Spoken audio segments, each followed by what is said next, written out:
All right, guys, welcome back to the Golf Podcast. Today, we've got a great interview. We've got the man, the myth, the legend himself, the man behind what is arguably one of the biggest and most definitely one of the funniest Instagram golf accounts out there, PGA Memes. Right. Yeah. I mean, this account has exploded to over 800,000 followers. It's closing in on 1 million, right?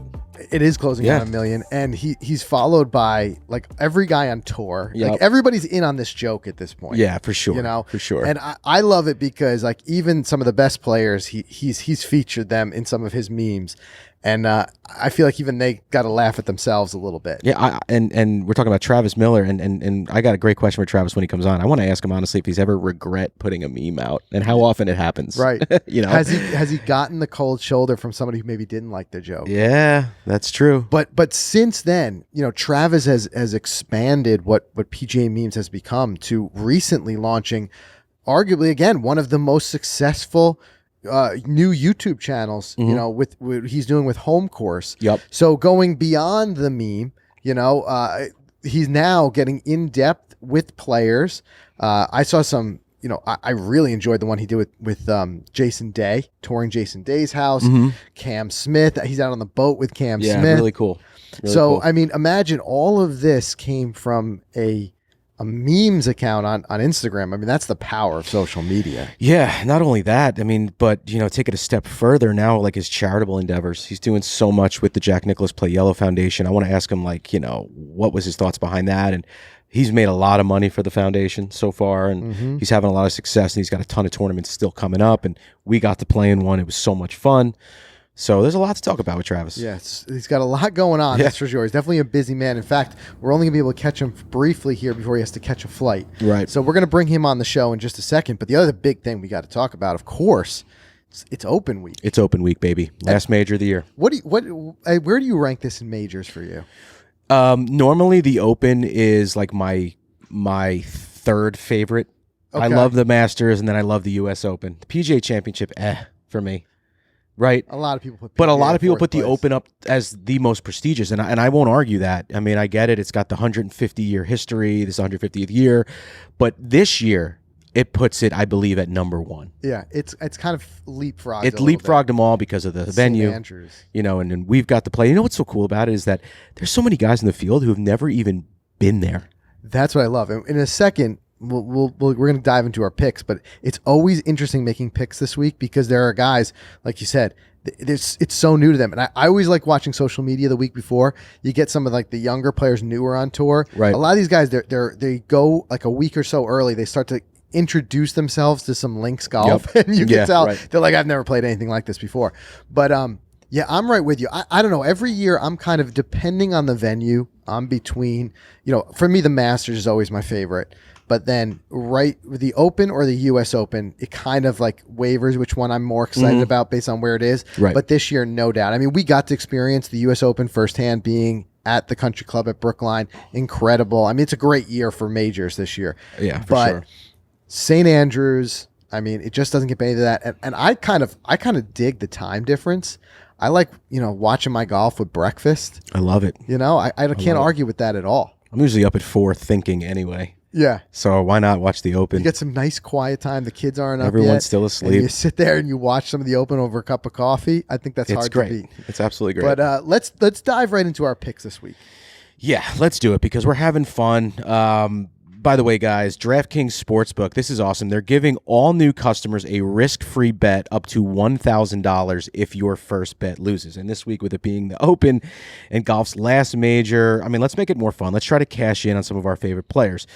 So first, let's make our picks, and I'll tell you guys all about DraftKings in a second. I'll start it off. But how cool is it, first of all, to get a risk-free bet? It's awesome. It's like, you know, no-brainer. So if you were on the fence of thinking about, you know, diving into DraftKings Sportsbook, let's go. This is the week. Exactly. Throw in $5, $10, $25, whatever it is. Make a bet. If you lose it, you're going to get it back. So I think this week, and again, I love Zalatoris. I had him going in the U.S. Open. Came so close to cashing on him. I think he's knocking on the door. He's a plus 3,000, which actually I'm going to put a bet on him right now. Look, $10 wins $310 if he wins. You know, that's beautiful. I'm going to do that. And I'm also going to throw 5 on him to finish in the top 10. Okay. Because we know it's almost a lock, right? You feel like, yeah, at this point, that's just guaranteed. Yeah, so there you go. I'm going to put $10 on him to win, $5 on him to finish in the top 10. And if he wins, of course, I'll win both bets. So I'm loving that. What do you think? Well, he's not my pick, but I'm going to tell you who I'm going to put money on either way. He's going to be one of my picks. You got to do it. It's obligatory. Let's throw $5 on Tiger. Yeah. Right? Tiger Woods, outright winner. Right now, all these, obviously, the odds subject to change. What's it, like as we get closer. 400? 4,000? $5 makes you $305. Yeah, not bad. Not bad. I'm going to put it on Tiger, and I'm going to tell you a quick sidebar of why. JT played with him in one of his practice rounds the other day. JT said it's the best he's ever seen his swing look. And why? I might throw some money now. Yeah, exactly. And here's what I'm going to say too with Tiger. He won there years ago by missing every single bunker. Yeah. Tiger is the guy who's smart enough, even if he doesn't have his perfect game. Tiger's the guy who knows the game well enough to win at that venue. And I'm loving the fact he's taken some time off to recuperate. He didn't play in the U.S. Open. He's been so eyes set on this. Tiger's a competitor, but it's also much flatter than anything else. If he had walked Brookline up and down, whatever, St. Andrews, it's nice long, but it's flat. I like Tiger, but my pick, and I actually locked this in 2 weeks ago, I like Rahm. I like Jon Rahm to win this thing. Yeah, I think Rahm. Yeah, you've got the European blood. Yep. He's a guy who just brings it. He brings the heat. Yeah, just like Zalatoris. He brings it for the Open. I mean, he brings it for all the majors. Right now, got him at plus 1,600 for the win. I think it's silly to not have a look at him, even at least in the top 5. But Jon Rahm is my guy for this. But I'm putting a couple bucks on Tiger. I like it. And what do you got over there, Zach? I got Cam Smith for sure. You're a big Cam Smith guy. Which, by the way, keep an eye on our social medias. Keep an eye on Instagram specifically, and you'll see why in a few days why he's got his eye on, because Zach is placing an even larger bet. Yeah, let's just put it that way. Yeah, it's a larger bet that he doesn't want to lose. He does not want to lose that bet, so he's pulling. Well, we'll see. You just have to see. I don't want to give away too much. Also, just talking about JT, talking about Tiger's swing. Yeah. Like, how much do you think that's just JT being a Tiger fanboy, like all of us? But like, how can Tiger possibly have a swing that is better than prime Tiger and all that? You saw him drive the 18th green. Drive the 18th green? I mean, yeah, I'm not that up on St. Andrews, so I don't really know it's what a 300-yard poke. It's and it's flat, but it's 300-yard poke. Guys have been known to drive that green, but to see Tiger do it and then miss a putt for eagle, make birdie. And I tell you what, I just watched. It's really cool. It's free now on YouTube. They've got that My Game or whatever is Tiger Woods, the thing that what do you call it, had put together, Golf Digest. And I'm watching this thing, and it's just, again, Tiger, he just outsmarts people in the way not only the way he plays, but the way he preps. And he even said it. He's like, I don't have the time I used to have when I was younger where I can work on all areas of my game every single day. Right. He goes, I'm smart enough now to know I have my body and my time limits me to, let's say it's 4 or 5 hours of practice a day. I'm going to put that towards what's coming up. He knows St. Andrews. He knows what he needs to work on. He does. I think even just the fact that his full swing is there, I think the more the test is going to be, does it stay there for all 4 days, or does the fatigue start to set in? But it's just encouraging to hear what JT said, and I just have a feeling about Tiger. And if St. Andrews is a place it's smart golf and it's putting on those huge greens. Yeah, for sure. His short game was looking good. Didn't he have a chip in that JP McManus? Yeah, he did. He did. And Tiger was having fun with that. Yeah. You see him asking the crowd what club to hit. That's great. Yeah, and they're like, yeah, I could do that. 8 iron, like they're polling the crowd. But I'm telling you what, once Tiger goes there, he's going to switch into lock-on mode. And if his putting is on, look out. Look out. And guys, don't forget Xander. He's hot right now. Yeah. So hot. He just won over so there. hot since our 10-second interview. Since our 10-second interview. We gave him the juice. We legitimately gave him the juice. Not saying that we gave him the juice, but we gave Molinari the juice in 18. We gave this guy the juice. Let's put it this way. We got to get him on the show. I would die to get Xander on the show. And he did just win in Scotland, so he's coming in form. He's another guy to look at. So you mean on the show again? Yeah, for a not 10-second interview. 10 seconds. We'll do a 30-second interview this time. But guys, get in on the action. Visit golficity.com/DraftKings. We made it nice and easy for you. Go check out all that they have to offer, including some of those same game parlays, which means if you miss Thursday, you miss Friday, you can still bet throughout all 4 days. Yeah. So it's if you're great. just listening to this on Saturday, The you can odds still change, hop but- in the action, and you can still get that deal. Yes, you can So- still get the deal. You deposit and you can withdraw money at your convenience. The Sportsbook app is safe, it's secure, it's reliable. It's, DraftKings Sports is one of America's top-rated Sportsbook apps, guys. You got to check it out. It's great. We're having a lot of fun using it. And even if the Sportsbook's not yet available in your state, don't forget about the DraftKings Fantasy app. A lot of great fantasy. You could play fantasy for millions of dollars. They just do their super millionaire thing there. You could just hop in there and play. But download and sign up for DraftKings Sportsbook. Get in on all the action for St. Andrews this week. Again, new customers, you're going to receive a free bet up to $1,000 if you lose that bet. How cool is that? Yeah. Sign up using promo code Golficity, GOLFICITY, to get this offer and start seeing all the great ways that DraftKings brings you closer to your favorite sport. You definitely don't want to miss that one. Plus, you know what's coming out football season. Yeah, you're that's going to want to where it be in gets the app real fun. when the season starts. Yep. But anyway, so exciting stuff. Like I said, the Open, I'm looking forward to watching that. We're going to have Travis here in a second. The other big things I just want to let you guys know, fill you in on that we've got going on is we're only, 2 weeks out from our trip to Kohler to play Whistling Straits. Oh, yeah. Yeah. Wow. Psyched, right? Psyched. And then we've got a lot of other fun stuff coming up, including a lot of fun challenges. And a lot of these are inspired by some of the stuff that you guys drop in the comments. Another thing we talk about often, like a large part of why we like doing these challenges out on the golf course is not only are they're fun, golf it's meant to be fun. I mean, that's what it is. But it's also, you always learn something about your game. Yes. And you learn different ways because you push yourself out of your comfort zone. You feel like less on like repeat, just playing the same thing.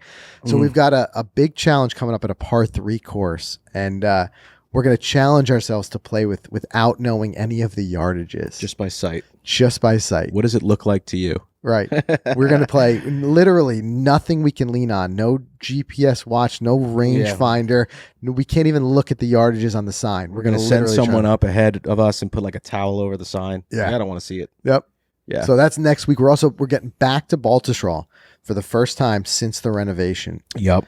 We played it, I think it was the week before it closed down for the big renovation there. We did 2019 or something. Yeah, and I don't remember what year we're getting. I think it's the PGA is coming back through. It's got to be coming back. But it's in a couple. Yeah, it's going to be soon, and I don't know, maybe the next 2-3 years. But another major venue. Mm-hmm.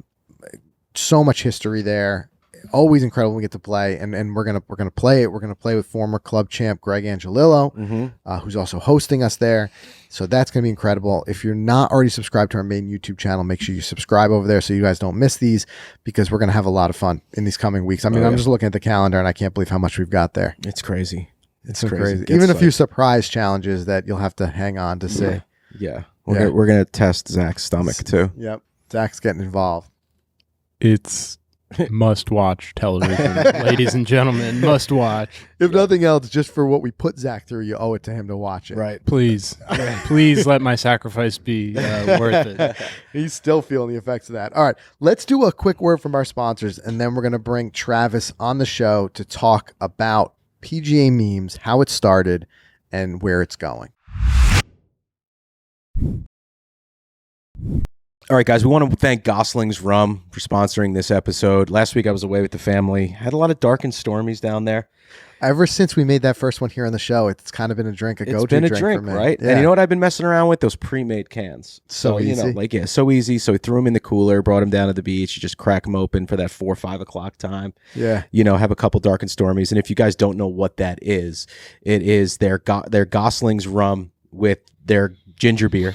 Yep. With a lime, some ice. Easiest boom. cocktail to make in the Easiest world. cocktail you'll ever make. You Yeah. can't mess it up. No. It's got a great combo of flavor, and they're a little dangerous. I mean, they've got some alcohol in them that can, it's there. Be careful with it, all right? 21 or older, Let's just say drink responsibly. That's all we're going to say to you. But they are delicious. It is something completely different. I've never had rum or ginger beer type of drink. I've always been rum and Coke guy. A little more than drinking a White Claw out on the beach. It's definitely more than drinking a White Claw, that's for sure. But check them out. They're offering our listeners, which is great. We appreciate this. Use the code Golficity at checkout, and they're going to hook you guys up with $15 off your order.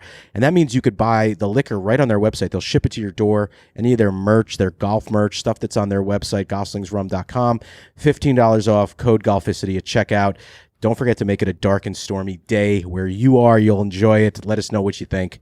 And thanks to Goslings for supporting the show. No doubt about it. And also want to thank Titleist for sponsoring this episode. And guys, we've seen it. We talked about our YouTube channel before. If you've seen some of our fittings and some of the stuff that we've done, we've realized it firsthand, and ever since then, we've really tried to drive that message home here because we learned it, and it's just become such a big part of our game that really there is nothing that you can do more to improve your driver performance than getting fit. You know, get out there, get with an authorized Titleist fitting specialist, get fit, get dialed in. We've had so many times where, like when the TSI driver first came out, I remember we tried the new head to head against what we were gaming before, and we saw immediate gains. That's right. But when the gains really started to jump up, and when I say gains, I don't always mean just distance. We both did gain additional distance, but I mean dispersion.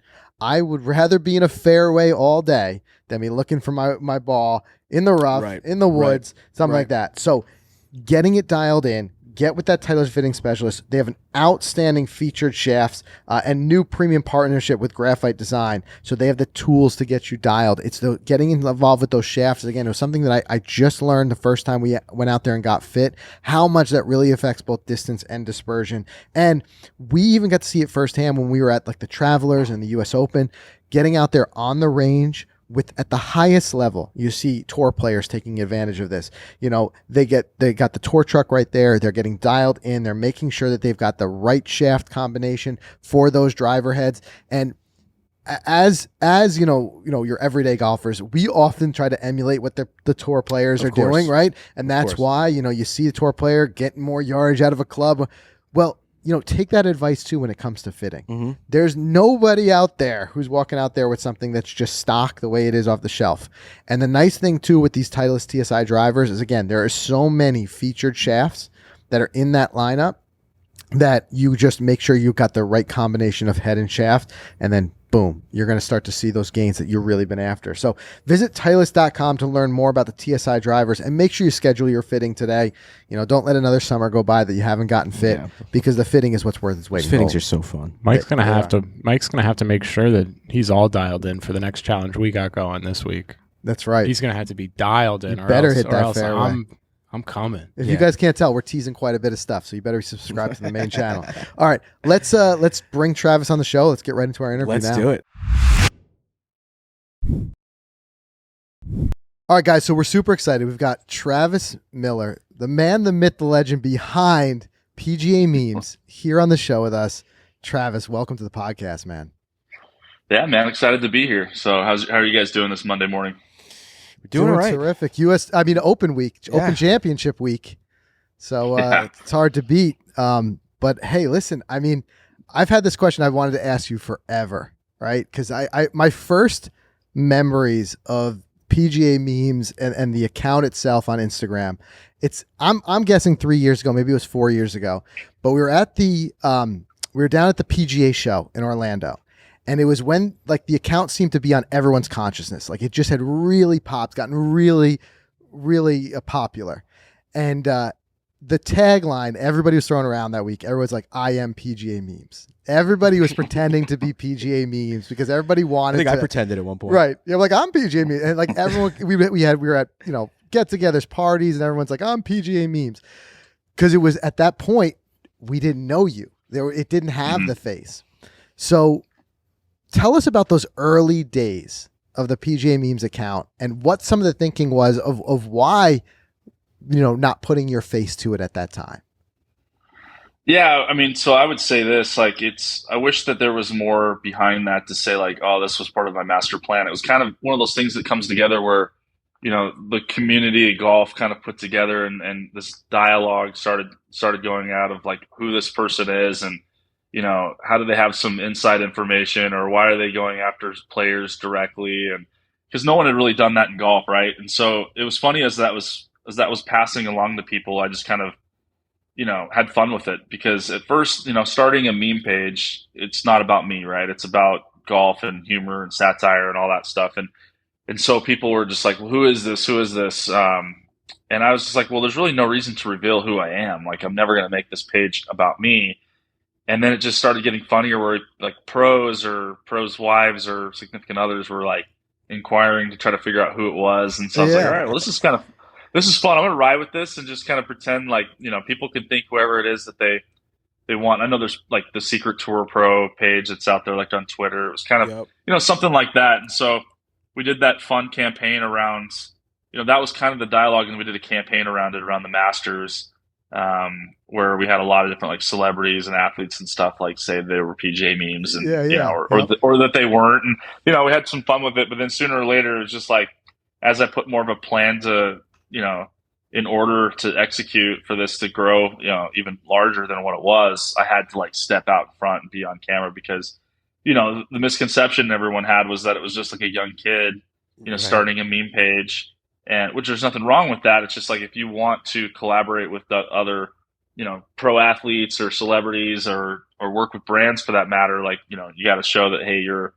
a reasonable, normal person. You're not, a young kid or some person who's just completely reckless trying to destroy two PGA Tour players' lives, their reputations and stuff. Right. So yeah, it was kind of more of doing that as we're coming out, but pretty crazy how it all started. Never thought that it would like get as popular as it did, as quick as it did, but here we are. Wildly popular. And we're going to talk in a few minutes about some of the other things that it's led to, because now it's so much more than just, a meme account.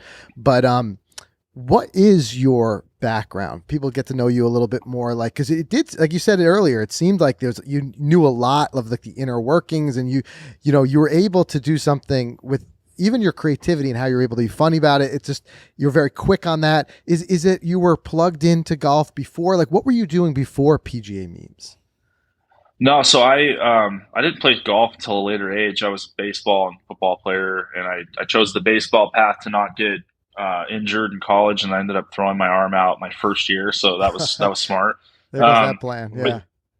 Yeah. So then, a couple of my friends and I all started doing some business together. We were all kind of like entrepreneurs right in college. And we went out and worked for a company that, gave us a lot of opportunity, a lot of real world experience, and we liked it. And we didn't like the company we worked with. So we ended up kind of forming our own company the following year.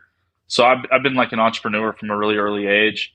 And that it was funny. Our offices were on a golf course, and it was a great golf course. We had free access to all the practice facilities, 2 rounds a week, and I never once took advantage of it. And we were there for like 3 years, and I just never golfed. And when we ended up transitioning that company to something else, something I wasn't really too excited about being a part of. So I was thinking of either doing another company kind of like we were on my own, which was basically just smart home and security services. I ran like sales and marketing and did all the recruiting and stuff for our teams. We had like almost 250 sales reps, and the corporate company that we were like working with and selling our contracts to wanted to have someone like me come on board that was younger and more like entrepreneurial, so they could come in and like manage their dealer network nationally to help these companies, do what we were doing.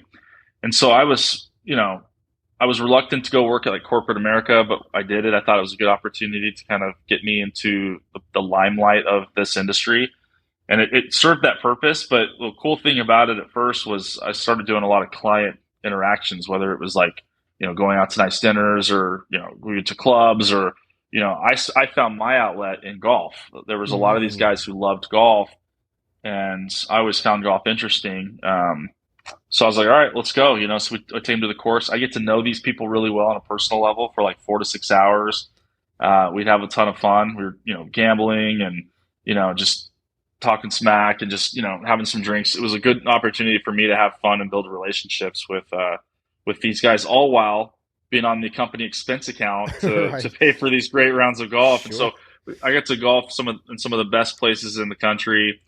And it got me addicted. I caught the bug early and, started working on my game and getting it down to where I could, play respectably and, just have a good time with it.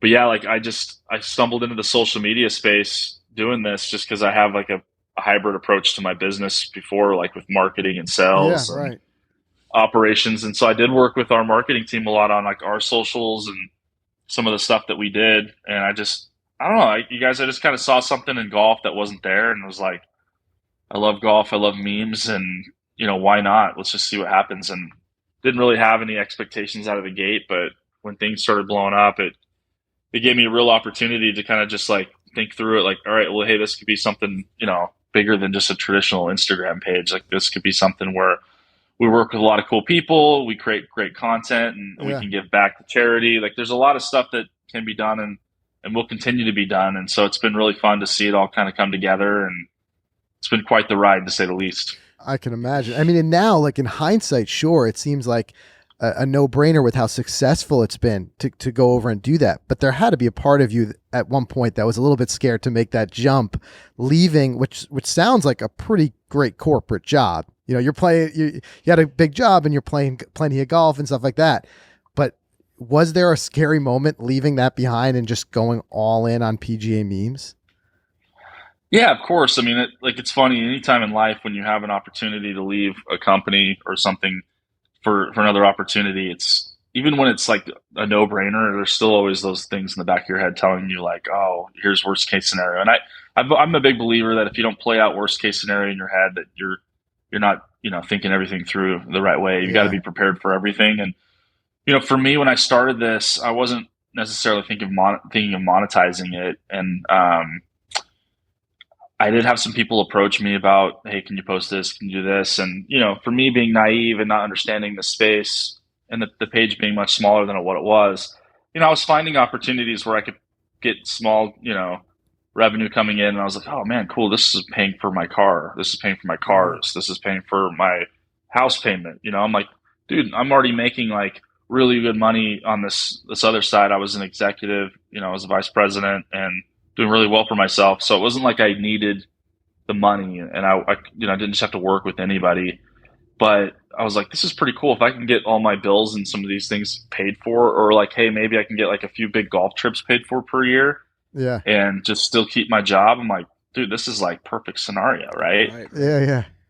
And then I started teaming up with Joe, who I believe you guys know and work with a little bit. Like, he started telling me like, well, hey, you need to be charging a lot more than this, and trying to walk me through the landscape of this business. And I was just like, who pays that? Like, I didn't understand it, because obviously for me, like, I'm an outsider looking at like traditional media and where people spend, and I really wasn't aware of like the emergence of social media marketing and digital marketing for that matter. And I mean, I knew it was there. I knew that we'd done some stuff with my previous company, but it really wasn't significant. And so knowing the space and how that works, I got really interested, just dove in and really kind of took it by the horns and just really, try to build this platform to where we could work with a multitude of brands and make it to where it's still good for the audience, and then just find other ways to kind of build it out and grow. But it's, it was till I was going to probably leave my company when I was around in 2020 during like the start of COVID. And then my travel pretty much just grounded, because our boss was a huge germaphobe and just did not want anybody to travel. Mm-hmm. So I just, I was like, all right, well, I'm working from home, and I continue to travel for golf, and built this platform simultaneously as I was, still working my day job best I could from my home. And it really just blew up in 2020, as a lot of things in golf did as well during the quarantine period. But the company really grew like way quicker than I expected. And then by the time like the world started opening back up, I was faced with a decision, because my time was starting to become really spread thin. And it was like, all right, I gotta make the leap. And you hear people say like, you got to spend money to make money, or if you have a side hustle, you've got to really just quit your job and just focus on your side hustle if that's what you're passionate about. And those two statements are so true. I can tell you, since I've been focusing on PGA Memes full time now for a little over a year, it's been about a year and 2 months, the opportunities that have presented itself have been way bigger, way more fun opportunities. And the opportunities, even if they're like opportunities just to go to do something where you even have to pay your way, or it's a free entry, but you've got to pay to get there, whatever it is, like that sometimes people try to avoid. I mean, you've got to network and meet so many incredible people in golf, like whether it's another platform on social media, whether it's people in actual media, golf space, or the players, or just people who love the page to follow it and stuff. But it's just been pretty cool to travel around and experience all these things. And it's just continuing to grow at a rapid pace. I just think it's so funny that you're saying your bar was like, oh, this is great, it might get me some free golf, right?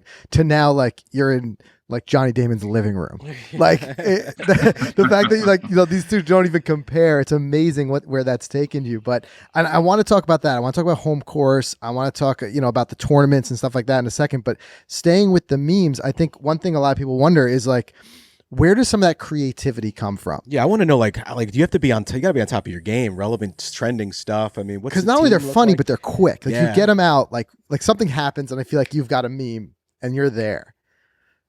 Yeah, I mean, it's kind of depends on the week, right? Like this week will be a great week for content. Just Open Championship. I mean, great. It's at the home of golf, 150th anniversary. I mean, all eyes are on this event, and there's always going to be some fun things that happen of it, whether it's at a player's misfortune or it's just something funny that happens in the golf space. But there'll be stuff out there, so you definitely have to be on it. But what I've been fortunate about is, as the page has grown, there's a lot of people who want to be a part of the movement that will share ideas. I'm not a big golf enthusiast where I watch all the shots. Be quite honest with you, I don't really love watching golf. There's a few people who I do follow that I'm very interested in their success and when they're on coverage and stuff. But other than that, I kind of just follow it on my phone, like the average golfer.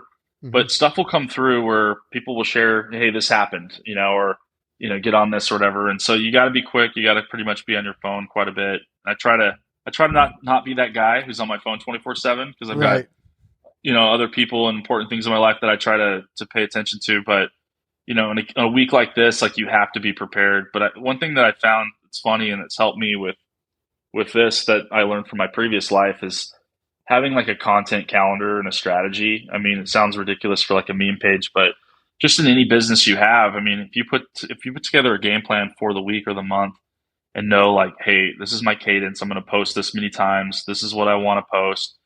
Golf memes, even like down to this granular level, like 90% of them are relatable to all golfers, whether it's a hack or it's a scratch golfer. There's memes that are funny that can just be used in any setting, and then you've just got to be on top of it with if anything happens at that week with the tour and now LIV or whatever it is. And like the LIV Tour that started, and there was a lot of controversy around it, but man, has it formulated some amazing content. Like I haven't had as much fun as I've had in the last couple months, like making content around this stuff because it's funny. Like it's like real world stuff, humor, and you see drama in golf where you really never have before. Right. You've had kind of this like fake drama with Bryson and Brooks, and I've had some beef in the past with like Tiger and Phil, but it's like how much of that is made up, through the media to create some type of needle mover. Where this is like real world stuff. People are genuinely upset and angry about it, very passionate, opinionated, and so I'm no more than like a golf.com or Golf Digest where I'm going to make memes that report on relative and like things that are topical in the game right now. And that's LIV, and so it's funny, like you get a lot of people who are like, oh dude, you're going to be LIV memes now, or are you going to do this, or did you get paid by the Saudis? And I'm like, dude, I wish I got paid by the Saudis. I definitely wish I did. That'd be great, but I did not. But it's just, listen, like, just like, you've got other media people that are there, like, they've given me some access to go see some of that stuff, but the content has been incredible, funny, and you just got to be kind of quick-witted. But, it's just been fun. I got a dry, twisted sense of humor, so I'm able to kind of express that through memes, which is fun. And it's an art to like be funny, but and be edgy, but not take it too far. Have you ever had it where one is like, you send it out and you're like, oh shoot, maybe that one was a little bit too much? Like, have you ever regretted a meme? Let's put it that way. Yeah, probably half a dozen or so. Yeah. Okay. Yeah. I mean, there's been a couple that that I've been like disappointed. I'm like, oh man, that was probably too far. And then there's been some that just have been like too edgy. That I've just, you try to push the boundaries, but you get a lot of inspiration from other creators. There's so many meme pages that are out there, and I used to find myself traveling all the time alone in hotel rooms, and I'd go to meme pages and laugh out loud, like reading something because it related to me personally, or maybe a group of friends or your spouse or something. You'd forward that to, and you get a good laugh together.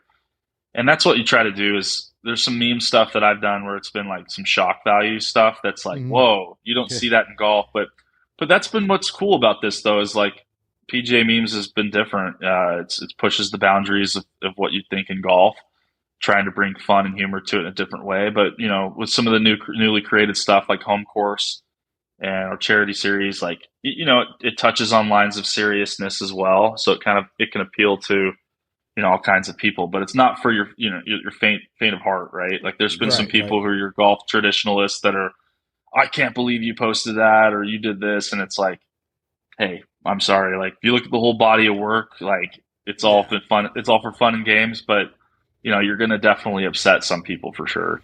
And how about some of these guys that are like low hanging fruit to get mocked? I mean, you've had fun with, let's just pick one, Patrick Reed. I mean, does he know that you are the guy behind it, and what's the relationship like? So that's a funny one to call it, because Patrick Reed was obviously like public enemy number one for a lot of people, and like him and Smiley Kaufman, I would say, were the two people who I'd make most jokes about. Mm-hmm. I became kind of buddies with Kessler, his brother-in-law, and his caddy over the last year and a half or so. He was just like super nice guy, like, would laugh at some of the jokes. We had some back and forth too. Like if like Smiley had a week where he made the cut, I was quick to make fun of myself and make a joke where Smiley was kind of coming back at me. And, I want to be fair. There's some times I've certainly crossed the line with both of those guys. But I got to meet Patrick last fall in Las Vegas. We were at the CJ Cup. And Kessler came up to me, and then Patrick followed. And, he's like, oh, so you're the guy with all the big funny jokes. And I'm like, and I said, listen, I apologize. I've definitely crossed the line with you. But, you've done some stuff as well. It's, I've got to make some jokes around it, and I will continue to as well. But I'm like, nothing personal. I want to take back anything that I did there. Sorry about that. And we just had a good conversation, and he like killed me with kindness. He was like one of the nicest guys I'd really met on tour. And it kind of threw me back for something. I was like, is this just a show? Like, why is this guy being so nice to me? And then fast forward about a month later, maybe 2 months later, I see him again in Saudi, because I went out with an agency out there to go cover the Saudi International, and got to spend some time with him and Kessler again, and a bunch of other guys. But I ended up walking 9 holes with Reed, and we just were talking, and I was just like, this is weird. Like, it's like one of the nicest guys. And it made me feel really bad, like how much I've made fun of him and what I've done. And just like, oh man. So I'm trying to hold tough. I'm like, listen, I'm still going to make fun of him and other people if they do something stupid, but I'm not going to go deliberately out of my way to post something about Patrick Reed. But I think the straw that broke the camel's back is we were doing some interviews around the Masters in Austin during the match play. And I rented a hotel. I had a room in a hotel where we had people kind of funnel in and out. And we had all the big stars come. Like we had John Rahm, Tony Finau, we had like Leishman. We had Hoagie came. We had a bunch of all these guys that were playing in that week's event. We were talking to them about, playing in the Masters. We had 2 videos. We had one of Masters champions, and then another of guys trying to win their first Masters. So we even had like Ben Crenshaw come through and some of the guys. So it was really cool. But Patrick Reed was one of them I reached out to, because I wanted to have another Masters champion that was playing in the field. And I felt with our interactions that we had recently that, he may come and say yes, and he did. And so I was like, all right, so we're going to do some content with Patrick Reed, and here we go. And so he calls me like 10 minutes before he's supposed to be here, and I'm like, oh, he's probably canceling, or something. And he's like, hey, Trav, he's like, I'm going through Starbucks right now. What's your order? What do you want? And Get out of here.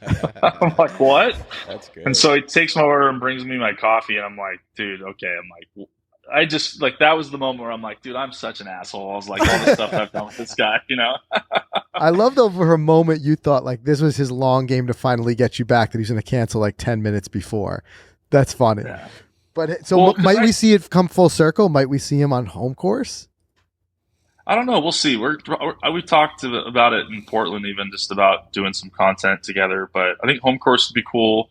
We're going to launch a new series too. That's like, it's going to be fun, but less invasive than home course. Because understandably, not a lot of people want to show off their homes or their private life. But so we've been getting some dead ends with some people, but they want to do content. So it was kind of like, all right, how can we think quick on our feet to create maybe a new series that's less invasive, but can be still great for the audience to watch. And so I feel like if we're not going to do a home course with him, we can do something like that. So that's cool. Stay tuned for sure. We definitely will. And tell us a little bit more. This is a good segue to talk about home course, how that kind of came about. I mean, for years, Mike and I have been saying, like, we used to love guilty pleasure was cribs, right? And we were like, MTV cribs, why is no one doing with PGA Tour players? So it was like refreshing to see when you did it.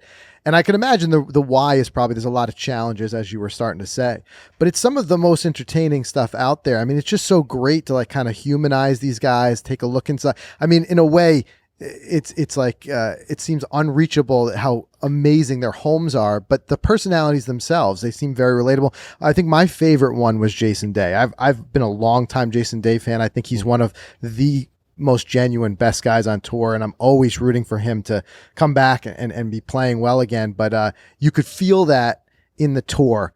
And, even unfortunately, his mother's recently passed, but his mother there and just I just think it's great content. I'd just love to know a little bit more about how that kind of started. Yeah, I mean, so I've always loved cribs as well. I mean, there's some great videos that, you go back, and when I was starting this, trying to get a vision really off the ground, I went back and watched some of the old hits of cribs and took me back for sure. Some great memories. But I wanted it to be different though. I wanted it to be where, we could showcase these personalities and not just make it to where it was, chauvinistic or, people just being, hey, this is all my great stuff. Right. Yeah. Yeah. I mean, there's a little bit of that, on the Pat Perez episode where, they have some crazy stuff and they spend their money differently. And, they love to entertain. And so that episode definitely had more cribs vibes to it. Yep. But for me, I really wanted it to be where, we could show these people in a different light, because in golf, one thing that they have a disadvantage of is that, when they're on, it's football and basketball and all that stuff. I mean, they're playing as well, but they can be more vocal, right? You can see their emotion more. With golf, it's, they're pretty straight laced. They're pretty, dialed in, and you're not hearing them talk very much. There's very little caddy interaction, and some of that, mic'd up could be unfavorable for them. Doesn't really show exactly who they are. And their press conferences are very dry and scripted too. And so it's and I got around a lot of these guys personally at some of these events and couldn't believe how different they were from what I expected them to be, just from what I've seen on TV and read in the media or whatnot. And so to me, although I wanted it to be a great show for PGA Memes and the brand and stuff, one of the biggest things that came out of it for me was I wanted it to be something that could be good and favorable for the people who agreed to be a part of it. And it has been. It's been pretty cool to see, thousands of people say, I didn't really know anything about Mark Leishman, but man, what a great guy. And dude, he's one of us, what a stud. And now they root for Mark, or, the next time they see Mark out on the course, there's that guy. I love that guy. He's so cool. Family guy, he lives in kind of a regular neighborhood. He's down to earth, owns a brewery, these stories that could come out in a different way on a different platform. That aren't PGA Tour platforms, I feel come out more genuine as well. Yeah. So it's been pretty cool to see, and the more they've come out, more people have trusted to be a part of it. Because that's the biggest struggle, you guys, that I've come across as I've transitioned to creating content beyond memes, is people trusting me or my ability to do something at that high of a level. Because I'm not stupid. You look at it, it's PGA Memes, it's it is, you hear it and what do you expect out of that? You expect it to be kind of funny content, not really well buttoned up or put together. And maybe the person behind it is a little crazy or something. But, that's one thing I've just continued to prove is, hey, I'm actually been in business for a long time, been an entrepreneur for a long time, and done a lot of good stuff, and also just truly respect and, care about your image. So we're not going to do anything that's going to embarrass you. And we have a great production team that's going to put together high quality stuff. And so Jason Day is a really good friend of mine, and that worked out well to where we could have him be our pilot episode. Mm-hmm. And then, I'm friends with Leash and Pat Perez and Cam. So we got those guys to agree to do it out of my friendships with them. And what was great is as we started doing those, I could kind of share some of that content with other people to say like, hey, this is what we've done. And it opened up doors to bigger things that are coming too and bigger guests. And it's just, so it's, thankful for how it all came together, but it's been fun to do because it's like you go into these properties and get to see how these guys live and their way of life. It's really cool, man. And it's made me appreciate them as golfers, and I became bigger fans of each and every one of them that I've gone to, for sure. What's funny is the day after Cam won the Players, we got a call from our Titleist rep, and it was like, you guys got Cam as an interview today for 10 minutes. And I'm like, great. Now I got to research him. So your episode with Cam was one of my huge research.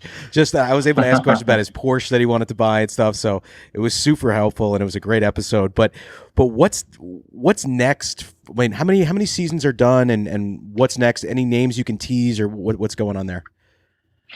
Yeah, so we did an initial 6-episode run, and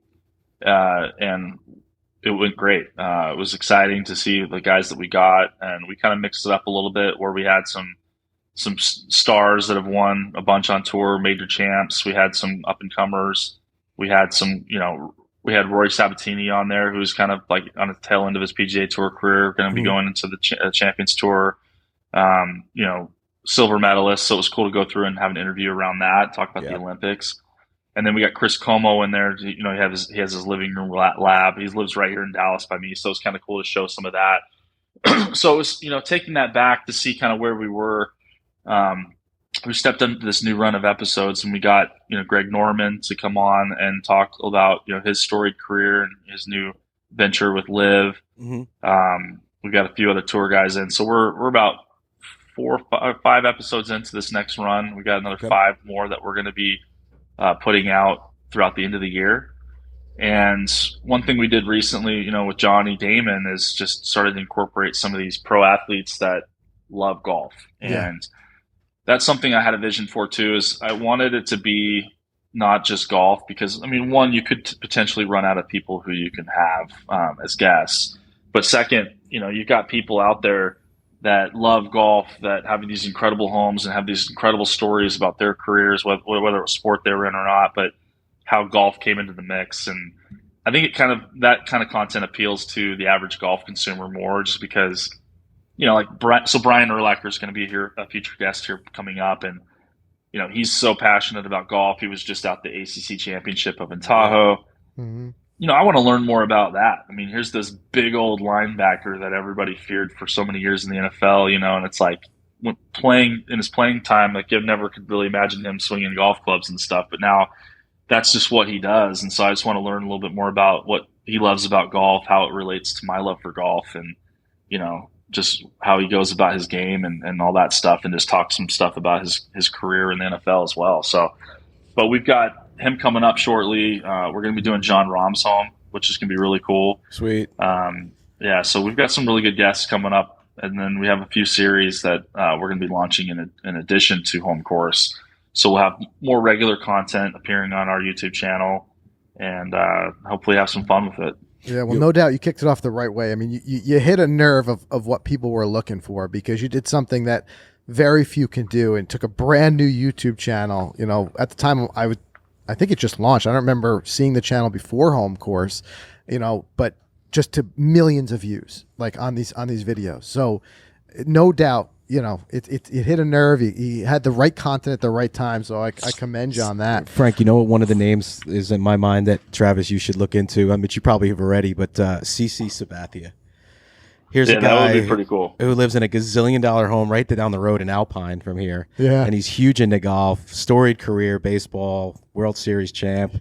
But it's endless. I love that you could just bring these other outsiders who aren't golfers, who just have a passion for it, like Johnny. I think that's brilliant. I love it. Well, it's like what Travis said. Like, so it's so relatable, because so many, even Travis yourself, like getting into golf later in life, like playing other sports growing up and then getting into golf. Same thing with some of these guys who are pro ball players and then they get into golf later. It's just such a relatable experience. But let's just switch gears and talk a little bit about the PGA Memes Challenge too. Again, like I said, there's so many different things that you're doing right now. The PGA Memes Challenge is a big one. I want you to talk about the motivation of that, because it's incredible what you're doing, especially with Play Yellow. and the charity is part of that. But there's no doubt that's a lot of work that goes into putting these together. And as a person who's already very busy and more content opportunities are coming up, you know, it's a commitment that you do these challenges. So tell us a little bit about that and why, you know, why you do the tournaments. And what's the relationship like with Jack as well? Yeah, exactly. Yeah, I mean, so it was, you know, really like a two-pronged mission at first, because like I wanted to have these events and I wanted to have something where we could bring people together and just have fun.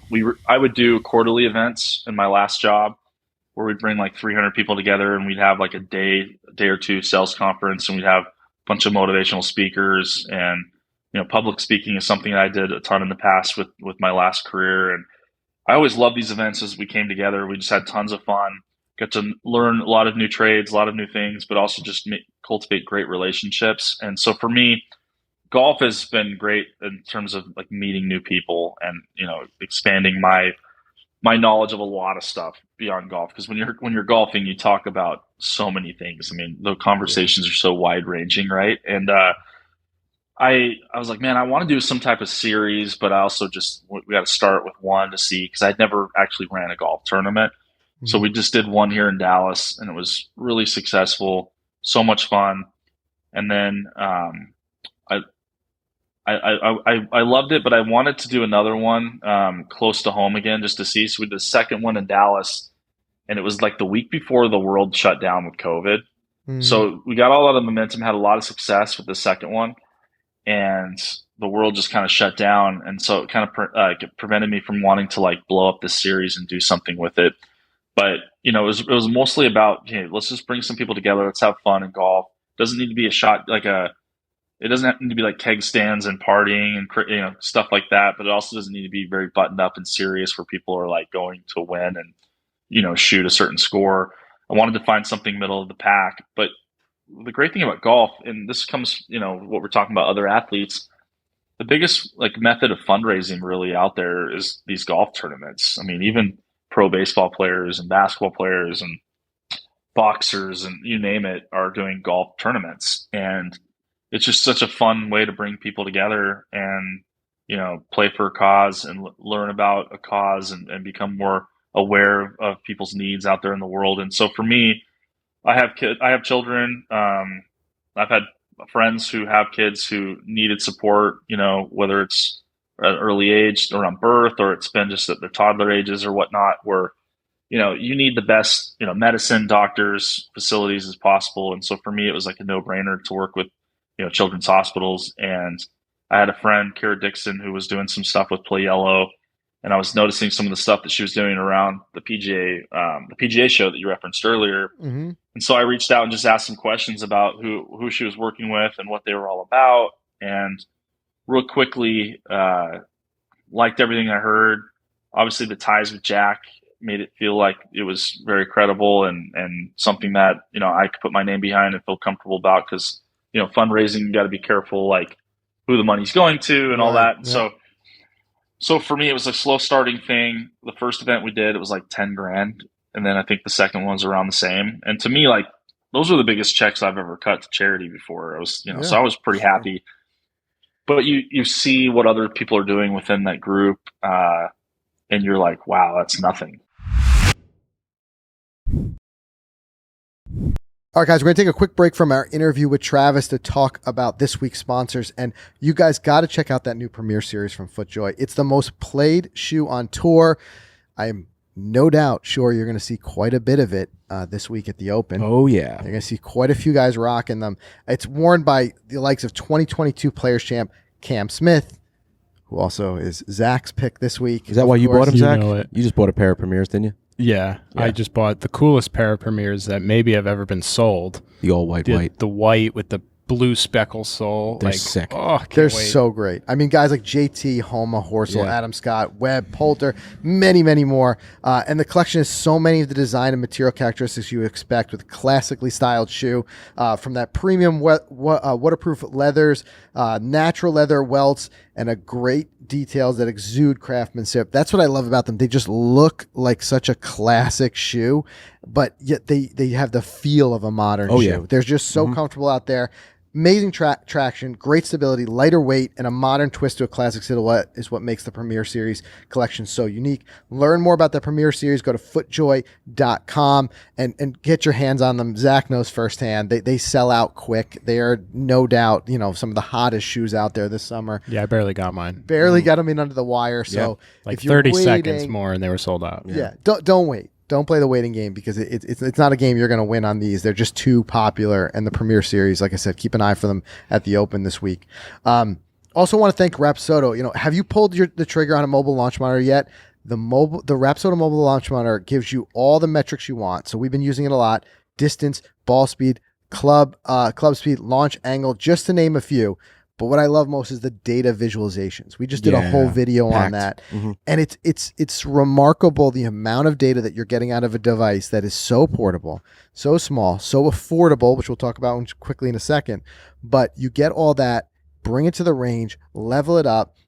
You get one of our favorites is that shot dispersion. We were just talking about dispersion. It's a visual overlay of every shot you hit on the range, color coded for each club, pinpoint distance and accuracy. You can optimize your club gapping. This is all built right into the app that comes with the Rapsodo mobile launch monitor. You can dial your wedges, really fine tune your driver, fairway woods. You can use it indoors, outdoors. It's really a year-long tool. It's extremely portable, as I mentioned before, and you can build these custom practice plans. It really strengthens your strengths and helps you work on your weaknesses. So again, we've said so many times, practice with a purpose. This is a tool that's going to really help you do that. So check out the Rapsodo mobile launch monitor and get this, guys. Use code Golficity MLM, all lowercase, Golficity MLM. The discount's incredible. $100. You are not going to find a better discount anywhere. Use Golficity MLM. It brings this thing down to $399. Did you ever in your life think you'd be paying $399 for a launch monitor that did all those things? Me either. I mean, you're in rangefinder territory. Yeah, you are. For a launch monitor. It's a lot of tech. It's pretty incredible. And it's a launch monitor that, stacks up. It does. We played against Mascari. We did a quick long drive with him. He was like impressed. There's a guy who's been around golf for years. He's like, wow, it just fires up that quick. Well, so many people, you're used to the launch monitors, the tech and the expense and the size. Right. Now you're looking at it, you're like, that thing's a launch monitor? It just came out of your bag. $399? It's incredible. We can benefit from the advancements in tech. That's for sure. For sure. And before we get you guys back to Travis, just want to thank Precision Pro. We've been using them all year, loving the products. It started with the R1. They just launched the NX10, which is their customizable rangefinder. Build quality changes they put in. They upgraded internals, which is lightning quick target lock. It's the fastest rangefinder that I've used. Improved HD optics. So here it comes. So you got love the way it feels in your hands. Super durable. Take a look at this here. Interchangeable plates, guys. Check this out. Now, if you want it interchangeable, you've got the margarita plate. Check this out. That's great. You've got the coral, which I'm digging. Yeah. You're playing somewhere kind of cool. You go with the coral, and these are magnetic. They slap right on where this white part is. So you kind of match it. Check that one out. Yeah. There. And then this one would be rocking a lot in whistling. American flag. Pretty cool. And another coral here. Most customizable rangefinder ever. And you can design it. You can actually customize the inset here and the front plate if you want to get a different color. And stay tuned because we're actually going to be, I'll take these from you. We're going to be doing a Golficity branded one. Yeah, I'm which so is psyched for that. Stoked. Yes, they look really cool. They're in production right now. We're looking at them. So PPG, Precision Pro Golf, they offer an ever-growing collection of these plates. New designs are always coming out. Super easy to snap on, magnetic. Mix and match your designs to create a new style. And the last thing I'll leave you with is their amazing care package. They offer free battery replacements for life, 2-year warranty on their rangefinder, some of the best customer service in the industry, 90-day return policy, free shipping, and get this, if you use our code Golficity at checkout, you're going to get $20 off this NX10. Go check it out. Swing with confidence. Hit more greens. Precision Pro Golf. All right, guys, let's get back to Travis. But the charity events have been pretty cool to see. Like we're now $50 to $60, $70,000 an event that we do that we're able to give back to the charity. Yeah, that's great. And we did a pledge for $1 million that's going to go to the expansion of the Plano campus here in Texas. And they're going to be giving us kind of like a playroom, if you will, that's going to be named after our kids, which is pretty cool. That's and the awesome. room right next to it is actually Jordan Spieth's room. So it's pretty cool to see how that's all coming together, and to be a part of something like that that's like bigger than you, And like, guys, I went to this thing. They actually, Children's Hospital held this event at the Rangers Stadium here in Dallas, probably like 3 weeks ago. And I went and just spoke on it a little bit about like what I'm doing from a fundraising perspective. And like, they surprised me with this video where they had kids from the hospital like thanking me and stuff. And like, I just instantly went to tears, man. That was just like insane. Cause like, you know, you say it's for the kids and you see a picture and, you know, whatever. And like, as much as I've been in the weeds on this thing, I haven't necessarily been able to go to the hospital or do any visits because of, you know, COVID protocols and stuff that are even still in place today.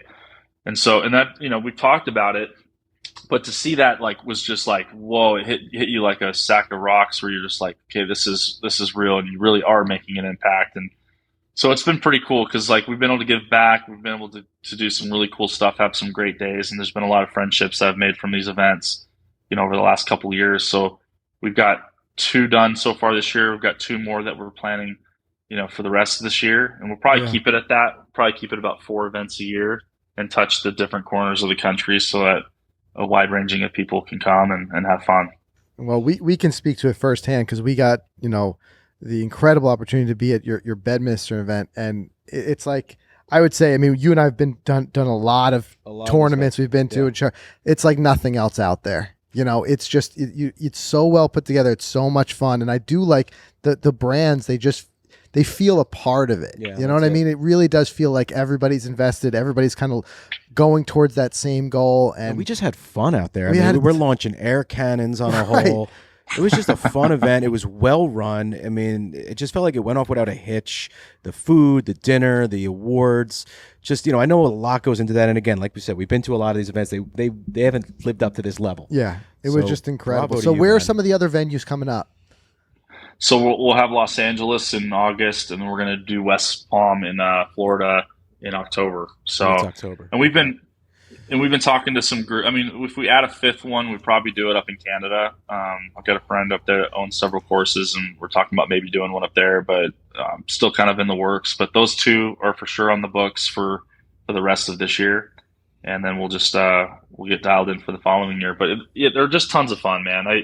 We just want to go out and have fun. There's still people who go to them that like, you know, want to win, and they do everything they possibly can to win. And there's nothing wrong with that. But it's about just showing up and having a good day, getting to meet some cool people, and then raise money for a great cause. So that's what it's all about. And we've been able to, I think, make it fun, but we're always trying to make them better every time we go too. So. Yeah, it's just an incredible event. And the other thing that I wanted to talk to you a little bit about before we let you go is your involvement with LIV. Like I said, I know you joked around. Some people say like, where's LIV Memes? When's that coming out? But you've had one opportunity, you know, that a lot of us have not yet have, and that's to be at an event. You were at the event in London. You were at Portland as well, right? Did you make it out to Portland? Okay. So now 2 events under your belt. You know, as you said, it's a very polarizing thing, and a lot of people are speaking about it yet not having experienced it themselves. So tell us a little bit about you know, somebody who has had firsthand experience. What was it like being at a LIV event? You know, what was it like being on the inside there? Yeah, honestly, it was incredible. My expectations for it weren't super high, just given to knowing all that it takes to put into these events. I mean, you talk about everything it takes to put on a PGA Memes Challenge event. I mean, think about a tour event that goes on, especially your first one. There's so many pieces that go into that. So it was kind of like, all right, what to expect. You know, there's probably gonna be some things that don't look and feel right, but you know, it's the first one, give them a hall pass. But everything from the draft party from Tuesday down to the Pro-Am, which we got to participate in, to, you know, the actual tournament, the hospitality, the fan zone. I mean, everything was done like top notch. I mean, there wasn't a detail spared.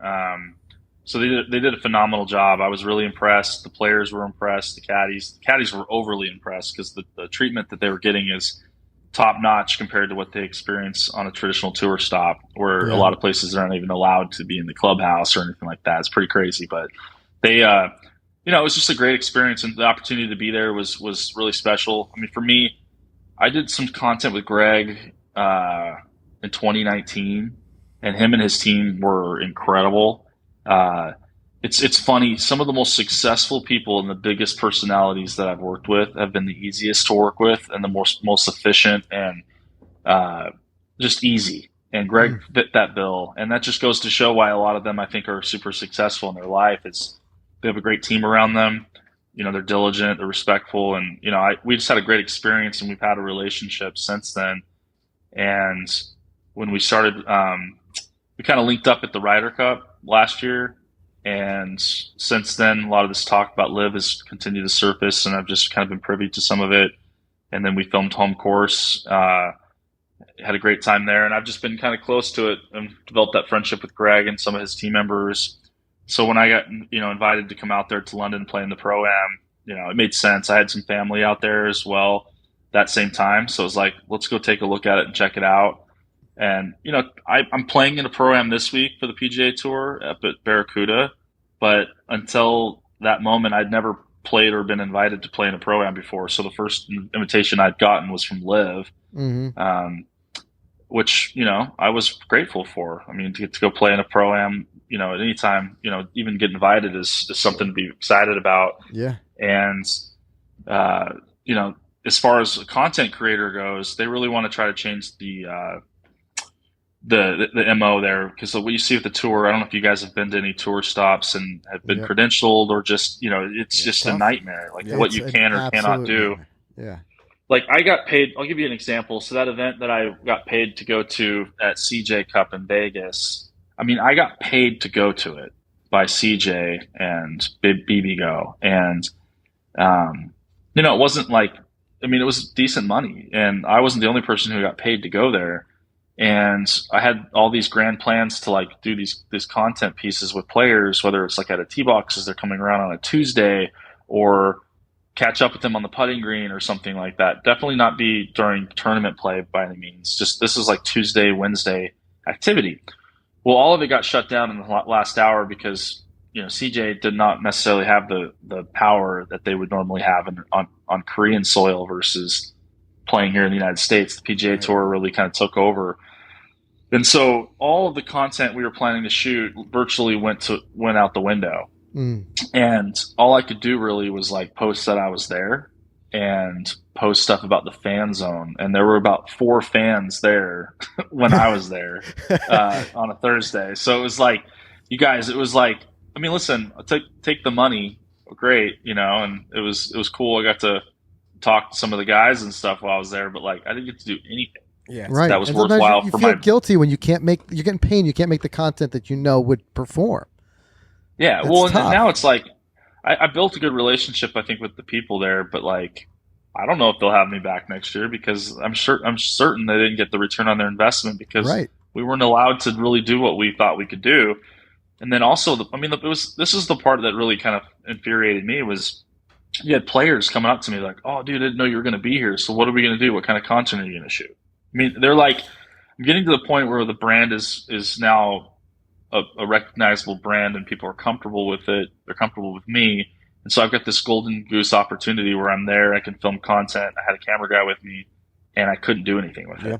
It was just I'm this is crazy. So I thought outside the box. I got to shoot some content with Ian Poulter and Mark Leishman, and I had them shoot their content from their hotel rooms and then provide it to me. So it wasn't on grounds at the Summit Club. And that was my way of circumventing their rules to get some type of player related content.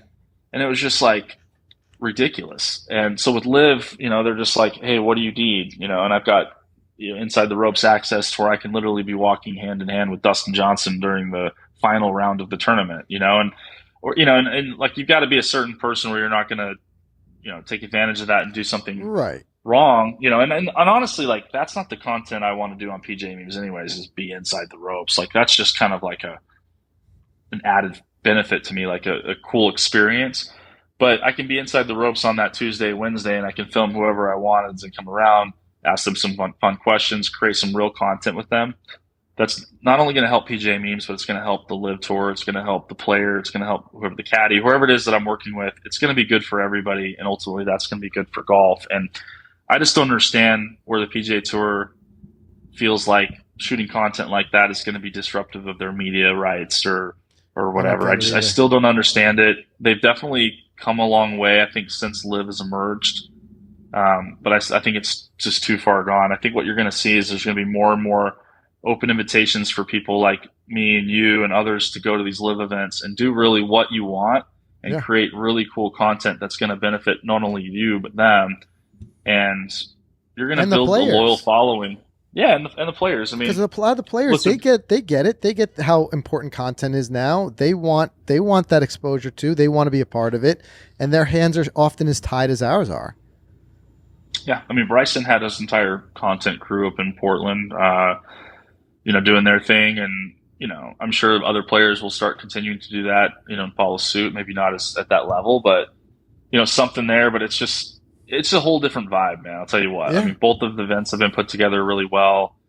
I think the media, like, you have your narrative and what you're saying. I think some of the stuff coming out is just really ridiculous, in my opinion. But I mean, everyone's going to have their own opinion. I think it's unfair that people are going after and attacking, the individual players. But because, I mean, at the end of the day, the money that they're getting, the guarantees that they're receiving, there's so many pros as to why they've made this decision versus cons. It's ridiculous. And I think ultimately you've already seen it now too, with like Rory's tune changing to where he's saying the tours need to come together and speak. Yep. That's literally Jay Monahan talking. I mean, I think you have Rory and you have JT, and these guys are virtual like puppets of Jay Monahan at this point, with their talking points. And when he announced this new series that the PGA Tour is going to be launching, I mean, it virtually ripped all of those talking points apart. Right. Where it was just about money and a cash grab and trophies and whatever. It even put his biggest champions like Rory in a bad spot, because here's a guy who's saying we're not playing for the money, it's not the money, and then they release this big money tour, and the guys like Rory's got to be like, well, now I can't even really participate there because it make me look bad because I've been saying it's not about the money all this time. I just think that if the PGA Tour had a little bit more foresight, they should have seen this coming and should have made the changes well in advance, and then it would have been a little bit less on their heels with what they're doing now. Yeah. But and that was probably one of my favorite memes I made, as I made a fake news story that JT and Rory came out and said they wouldn't play in the new PGA Tour series because it was about money and they play for trophies. And, it's like right. That's their narrative. And honestly, I like Rory and JT, but they've become less likable through this whole period because it's like, and listen, it's not their fault solely too, because these are the questions the media is asking continuously, right? I'm starting to see in the comments, and whenever like the Golf Digest or someone posts something about LIV, the comments are starting to grow tired. They're tired of the narrative. They're tired of hearing about this. They're ready to move on. The majors accepting the LIV players to continue to play has definitely normalized it, I think, a little bit for the golf fans. So you're going to see these LIV players, they played in Scotland last week. They're going to play this week in Scotland at the Open. I don't know. The whole thing is just weird, but you can tell that the narrative has changed. They understand that LIV is real. They obviously have an endless amount of money that's backing them, and they're doing it the right way. I mean, listen, if this was all about like sports washing, they're doing a bad job. I mean, at the end of the day, there's not one thing that they're talking about with Saudi whatsoever. And if it weren't for the traditional media always reminding everybody that it's a Saudi-backed league, I think that a lot of the general population wouldn't even know it. Probably not. Because it's just LIV Golf, and it's just branded LIV Golf. There's no corporate sponsors or anything right now. You're getting commercial-free viewing of the rounds, which is pretty cool. I haven't really been able to watch much of the broadcast, but what I have seen has been pretty cool. From what I've heard, it improved a lot from London to Portland, and will continue to improve from there. But I don't know. I think it's good for golf. I can't blame the players one bit for doing what they did. And there'll be more that follows. I mean, there's a lot of big names that are still out there, and sure. I know they're going to be releasing names every event as this thing continues to move forward. And I think what you ultimately will see is somehow these guys working together in some capacity. But it's just like, at that point, it's just kind of crazy that it had to go through all of this, right? Yeah, it is. Right. But we agree from a content creator standpoint, it's refreshing to see a tour that's willing to work a little bit more to a more of a modern standard when it comes to content. And one thing I'll say is that all the people we've worked with at the PGA Tour are great people. I think what they're just doing is they're just having to play by the rules set forth by the higher ups. The content people at the PGA Tour, all nice people, but the rules are just so archaic. I mean, I'll tell you a funny story. We played, or Mike played in the Bay Hill Pro-Am years ago. What year was that? 2018. 2018. And, you know, this is a Pro-Am, so it's not even broadcast, right? And all we wanted to do was make some fun content around it. Just show people what it would be like to play in a Pro-Am. You know, there's so many people who will never get that opportunity, and we just wanted to share it. Well, I'll tell you, the rules that we went through to film anything that have to do with that, we're talking iPhone only, 60 total seconds of golf action, which would be just mic only. Right. No players swings, and no players' voices. I'm like, people are gonna think we weren't even there. I think we still made a killer video though, but it was limited. We still had fun with it. But even with all of that too, talk about like from a revenue standpoint, we ended up having to pay the PGA Tour the license fee to even publish it on our YouTube. We didn't make a cent off that. We paid them for a year's licensing fee just to put it out there. So for our standpoint, it's refreshing to hear that there's a possibility to be able to create this content and do those types of things, because it's just, I think those are the stuff that helps grow the game. Like, you get people's excitement up. Like, hey, this is what it's like. Let me take you inside to show you what it's like to play in a Pro-Am and walk alongside. We played with Molinari that day. Walk alongside somebody like that caliber. So in that way, I think we all think it's refreshing. We haven't had our chance to get to a live event ourselves, but I'm sure. I'm hoping the Jersey one coming up. Will you be there? Are you going to be at Bedminster? Possibly. I'm not 100% yet, but possibly would be there. But that should be a great event. More big players. They'll be probably signing up and playing there. But yeah, I mean, if you guys can check it out, I definitely would. Sure. It's just a different vibe, and I think it's just going to push the tour in the right direction. And more than just the players. Like, I know that those quotes came out from Phil, and he could have said things differently, you know, but it's definitely already made tremendous differences for the players. I think the caddies are going to be a night and day difference. From the experience these caddies are getting on the LIV Tour is top notch, and they're all over there just smiling ear to ear, having the best time. I mean, these old caddies that have been out there walking for years are just like rejuvenated, acting like they're 20-year-old kids, like they're so happy. And it's more than just the money. But like at that same event, that Pro-Am, I was Mike's caddy. And I thought they were joking that I wasn't even allowed to go in the dining room. It wasn't. That's players only. Like, caddies had to stand. I sit outside. Remember, with a peanut butter jelly sandwich. I'm like, so I can only imagine what these guys who are doing this their whole lives are. They're like, finally, a little bit of equal treatment. That's great. Yeah, and listen, some caddies have more, fame than others, but like, you get these caddies like Bones or like Joe LaCava or some of these guys that like. They're welcomed in certain inner circles in golf that not a lot of us are, but they're not welcome in the clubhouse at some of these venues, right? It's just pretty crazy, right? But it's an interesting time in golf. I think it's good for the sport. It's unfortunate some of the narrative that's come out, but I understand it. Like, you got to defend yourself and do what you can. And I think that LIV has done their part of just keeping their head down and putting out a good product. And the people that are behind it are very passionate about golf, and I think that with that passion and me seeing it firsthand, it made me realize leaving London like that this thing is not going to fail. Like, they even the guys from Saudi who I got to meet as well, like, are very passionate about golf. It's not just about money. It's not a business thing. Like, they actually love golf. They play it themselves. They're trying to get better. Like, they're very into it. So it's like seeing that firsthand was like, okay, wow, like. There's that behind it, that factor.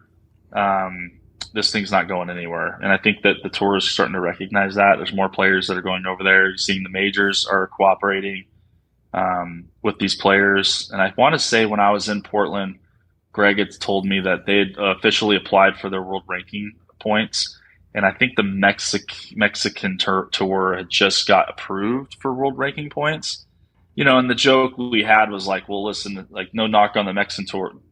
There's great players, but like, if they can get world ranking points, I'm pretty sure the caliber of players LIV's bringing over, they're going to get approved too. So it's just a matter of time, right? Yeah. And well, sorry, I don't want to cut you off yet. No, go ahead, because I was going to ask this last question where we were headed with PGA Memes, but go ahead. Yeah, well, before you do that, there's a question on Home Course, and it's the 100 million view question. Have you reached out or tried to get Tiger? Is it even possible? Because that's just the ultimate get. I mean, it'd be the ultimate get. I think there'd be a chance one day to get content with him. It won't be a home course. We've seen his house. In, we've seen everything from the air, his golf course in his backyard, all that stuff. Yeah, I mean, there was a way in there that I was trying to go, and I mean, I wouldn't say the door's closed, but it's got to be through, like, it's, I don't know, you got to be very crafty of how you do it. And you're probably going to be limited to like a room or two, but it's going to be around maybe like a partner or something like that. But dude, I would go do a home course with Tiger if it was this half bathroom downstairs or something, you know? Right. And, hey guys. Here's the throne where the goat sits, a couple times a week. True enough. And that makes me think about the other MTV cribs where, like, I used to love going into the tours where, like, it wasn't huge. Like, people living in, like, one bedroom, like, you know, apartments, just to see how real they are. So hopefully we see some of those. So that's a great point you brought that up. I'm glad you did, because I want that, but I don't think the players are seeing it from the lens that you and I are, because, like, so, like, there's a few guys that live here in Dallas that are young players on tour, and they believe me, they have more money than they know what to do with. They don't have like the home that follows it yet. Like Will Zalatoris, you got Hickok, you got some of these players that just like live right here that are younger but have money. I'd love to get them on. Harry Higgs, another one. Yeah, like, let's just go look at your condo or your new home or whatever, and like make it simple to like where it humanizes you, where you're like just starting out on the tour, you're living a normal life. I think people would love that. Sure. But I think show me the blender you make a protein shake with. I don't know, something. Yeah, I mean, the response I've gotten from a lot of these guys has just been like, yeah, man, I don't have a Jason Day property yet, you know. And I'm like, well, dude, you probably never will. I'm like, he lives in Ohio, like it's a little different to, you know. But I'm like, I don't know. I'm like, we don't want to wait for that. Why don't you just show us what you got and let's have some fun. Let's create some content. But hopefully there's someone who can agree to that. Right. And you think back, some of our favorite moments from like cribs back in the day would be like, there'd be this incredible house, but like we wanted to see what was in their fridge because it was relatable. Right. You know, the guy had a bunch of Yoo-hoo in there. Yeah, and we're like, oh, okay, I get it. That's what we want. You know, this guy's more like me. So I do think that would be a refreshing take to mix in there every once in a while. Especially a guy like Zalatoris, he's on a meteoric rise right now himself. But anyway, again, I know you're busy and got a lot of stuff to get to, but I just want to ask before we let you go. We've talked about how PGA Memes, where it started and how it's grown, and you've kind of got octopus arms in every direction right now. But looking forward to the future, is there something that excites you, some project, some concept on the horizon that you feel like is kind of like the next big thing to sink your teeth into? Yeah, I mean, there's different projects that excite me, but I think big picture is, you know, I have several other pages that are kind of within the PGA Memes family, and I want to bring everything together. And I see this thing being where there's multiple, you know, made for TV type of content shows that are available that get released on the regular, more events that can become available to people to attend that aren't just traditional golf tournaments. Maybe they're, you know, pop-up events around tournaments or majors. Maybe it's renting out Top Golfs or stadiums and doing some cool stuff, and incorporating fundraising around that. And then just, you know, we have some stuff in the works too, of trying to build out, you know, different podcasts that can kind of touch on different areas in sport, and kind of bring in personalities and people that are more than just myself as well. Like I still to this point don't want to make this page about me or this brand. And, you know, I want to be a part of it and have my hand in some of the stuff that we do content wise. But I also think this is a good opportunity as we build the brand to help others kind of be a part of that movement and build their brands and give them an opportunity, kind of like what you've seen with Barstool and some of those other brands where, you know, people are trying to make it. They're super talented. They're very creative and funny, but they don't have a platform to start with. Doesn't mean they're not going to get there, because everyone's going to start from zero. But, you know, if a brand like mine can identify a talent like that and help them get there much sooner, it might not be a forever relationship, but it could be a good ride while it lasts, you know? So looking at some opportunities there, but yeah, lots of moving pieces, a lot of fun things going. Definitely golf is continuing to grow, and the content side of things, like a lot of entertainment, a lot of drama going on right now. So business is good. So yeah, no doubt is. All right. Well, listen, hopefully our paths will cross again real soon, you know, in person. whether it be another one of the challenges or wherever it may be. But regardless, though, we appreciate you taking the time to talk to us today. And it's, like I said, it's been exciting to watch the growth of PGA Memes, and it's been exciting to watch what you've done with it. And I just genuinely commend you on the amount that you've given back. And we wanted to see if we could shine a little bit more of a light on that, because I don't think everyone sees that and how much you do for charity. So just commend you on that. And thanks again for taking the time to talk to us today. Yeah, appreciate it. Well, if I'm in Jersey and you guys make it, let's get together for sure and hang out. So, but pleasure being on, guys. Keep it up. Absolutely. Invite is always open here in Jersey. So we'll catch up with you real soon. Take care.